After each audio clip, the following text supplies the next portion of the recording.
Hello hello Sanjay भाई। हाजी Ben. Sanjay भाई હવે હું ડોક્ટર જયલ વસ્ત્રા બોલું છું, આમ હા આદમી પાર્ટીની કાર્યકારી અધ્યક્ષ।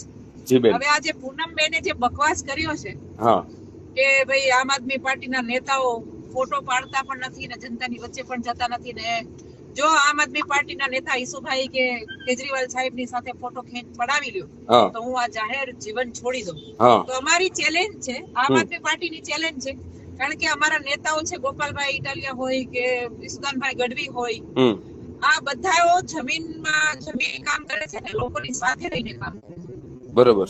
અને લોકોની વચ્ચે રહીને કામ કરે છે ને તમે આ બધાય જોતા હશે કે ગોપાલભાઈ ને ઈસુદાનભાઈ ને એ લોકોની વચ્ચે જાય છે ને લોકો એમની સાથે ફોટા પડાવે છે ને એ દેખાય છે સોશિયલ મીડિયા। પૂનમ બેન નું આ બેને જે પૂનમબેન સાંભળો, આ નું બેને જે હા હે પૂનમબેન નું જે ભાષણ છે એણે એ શબ્દ બોલ્યા છે કે જો અહીંના સ્થાનિક નેતાઓ જે છે એ જો ઉપરના નેતાઓ સુધી એને પાપડ બેલવા પડે છે, જો એમને ફોટો પડાવવો હોય તો એવું છે કેજરીવાલ સાહેબ નથી મળી નહીં શકતા નહીં તમને નહીં લોકો? નહીં બિલકુલ નહીં ભાઈ, બિલકુલ નહીં। અમે કેજરીવાલ સાહેબની સાથે, અમારો કાર્યકર્તા એ કેજરીવાલ સાહેબની સાથે ફોટો પડાવી શકે છે ને કેજરીવાલ સાહેબની સાથે વાર્તાલાપ કરી શકે છે।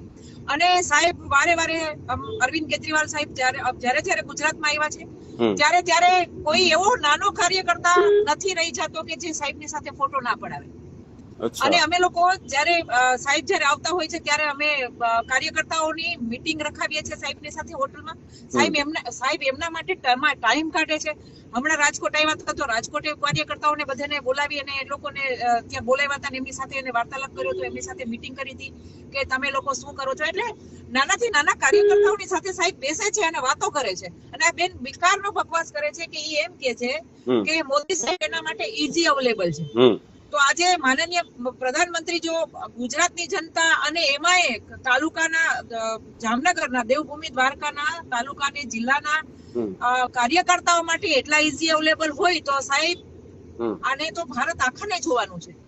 તો આટલા બધા આ બેન ગપ્પા મારે છે કે ભાઈ અમારા તાલુકા માટે જિલ્લા માટે માનનીય પ્રધાનમંત્રી સાહેબ છે ઈઝી અવેલેબલ છે, તો અમને બતાવે ઈઝી અવેલેબલ કેટલા છે। એટલે જનતા એવું લખી રહી છે કે ભાઈ ઈઝી અવેલેબલ છે તો પછી જે જમીન માપણીના પ્રશ્નો છે, ત્યાં દરિયા સમુદ્રની અંદર જે ઝેર કેમિકલ ઠલવાઈ રહ્યું છે એના પ્રશ્નો છે, લોકલ ઘણા બધા મુદ્દાઓ છે, એના માટે કેમ અત્યાર સુધી એવું કોમેન્ટમાં લોકો લખી રહ્યા છે કે તો તમે કેમ અવાજ નથી પહોંચાડી શક્યા, તમને એટલું બધું ઈઝી હતું તો અત્યાર સુધી શું કર્યું, એવું લોકો લખી રહ્યા છે। ભાઈ જો પૂનમબેન છે ને નકરી ગપ્પીબાજી કરે છે। પૂનમબેને કાંઈ પણ કામ કર્યું નથી। પૂનમબેન જે છે કૂદી રહ્યા છે ને તો એ રિલાયન્સ ના હિસાબે કૂદી રહ્યા છે। રિલાયન્સ એને સપોર્ટ કરતું બંધ થઈ જાય તો પૂનમબેન કાંઈ જ નથી। એટલે રિલાયન્સ ના નામે બેન કૂદી રહ્યા છે અને રિલાયન્સ બેન મોડા છે, બાકી બેન નું કોઈ અસ્તિત્વ નથી। આજ તમે દેવભૂમિ દ્વારકાની અંદર તમે જો કે પૂનમબેન ની જે માન હતું, જે માન મર્યાદા લોકો રાખતા હતા, કાર્યકર્તાઓ રાખતા હતા, એ આજે ક્યાં છે? આજે ક્યાં છે? પૂનમબેને કોઈ પણ કાર્યકર્તાઓનું કામ કર્યું નથી। પૂનમબેન કોઈ પણ જગ્યાએ જતા નથી અને એ હવે આવનાર સમય સમજાય અને બતાવી દેશે પૂનમબેન જે ધાક ધમકી ગુંડાઓની ધમકીઓ આપીને જે કામ કરાવે છે ને બધા કાર્યકર્તાઓને ડરાવે છે ને એ બધું બહાર આવશે। તો પછી આમ આદમી પાર્ટી આ ચેલેન્જ એક્સેપ્ટ કરે છે અને પૂનમબેને તો ત્યાં સુધી કહી દીધું છે કે હું જાહેર જીવન છોડી દઈશ જો આ શક્ય હશે, તો બહુ મોટી વાત કરી નાખી છે ને એના માટે આ વાત તો બહુ મુસીબત વાળી છે, કારણ કે જનતા હવે જોઈ રહી છે કે હવે પૂનમબેન કયું સ્ટેન્ડ લેશે।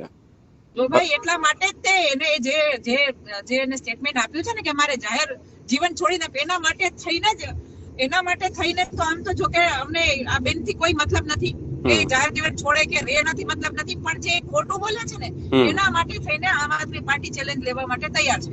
એ ખોટું બોલ્યા છે કે અરવિંદ કેજરીવાલ ને એમની સાથે કોઈની સાથે ફોટો નથી પડાવતા, ઈસુભાઈ કોઈની સાથે ફોટો નથી પડાવતા, એની લોકલ નેતાઓ નથી પડાવતા ને અમારા રાષ્ટ્રીય નેતા નથી પડાવતા, તો એની માટે થઈને હું ચેલેન્જ કરું। બાકી તો બેન જે કે છે કે જાહેર જીવન છોડી દે, 50 વખત બોલી ગયા બેન કે છોડ્યું એટલે એ જાહેર જીવન છોડી દે કે રે એમાં મને બિલકુલ ઇન્ટરેસ્ટ નથી। અમને ઇન્ટરેસ્ટ છે એ કે એને જે ચેલેન્જ કરી છે, ખોટી કરી છે ને આમ આદમીને ચેલેન્જ કરી છે।